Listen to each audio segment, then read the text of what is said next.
they just all of a sudden make a whole bunch of these and sell them? I thought I was being different when I got my car. But the moment I got it, it became important to me, so I started to notice it. So again, your eyes can only see and your ears can only hear what your mind is looking for. So the first thing that I want you to write down, I want you to think about building a house. What's the first thing that you need when you start building a house? Even before the foundation.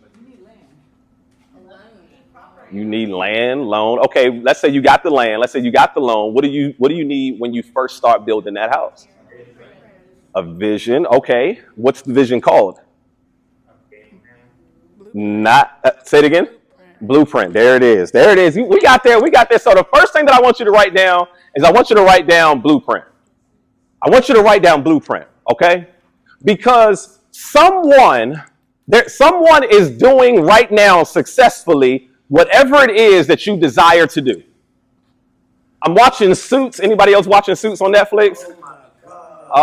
At the end of this, we're going to have to talk about Louis Litt. I promise you. We're going to have to talk about Louis Litt. No, let me stop. No. So I'm watching Suits, and there's a quote in it, and it says, "There's nothing new under the sun." And I was like, wow, that's an amazing quote. And it made me think about this blueprint analogy that there's someone doing successfully whatever it is that you desire to do. So the only thing that you got to do is you got to find out who's doing what you want to do successfully, and then you got to get them to mentor you.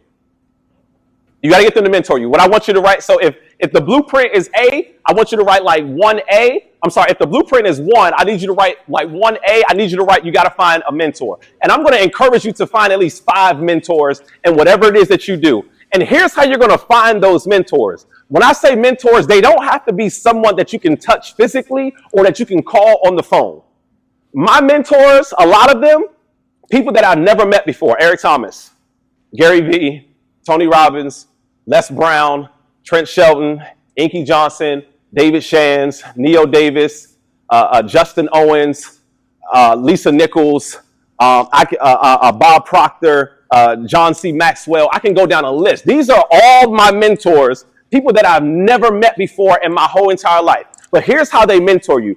Number one, exactly what my mentor told me. He said, you got to read. I was like, listen, do I have an alternative? Is there an alternative? I don't like to read. He said, it's not about whether you like to read. It's about, are you going to read? Because in life, you're going to have to do some things that you may not like to do in order to get where it is that you want to get to. If you want to get there, you got to read. I said, okay, fine, I'll read. The first book that I picked up was The 10X Rule by Grant Cardone. Another one of my mentors. Great book, great read. In this book, he said the most successful people in this world read about 30 to 40 books every single year. I said, my gosh, they do what? How? How do you read 30 to 40 books every single year? He said, this is where your critical thinking has to come in. Your critical thinking has to come in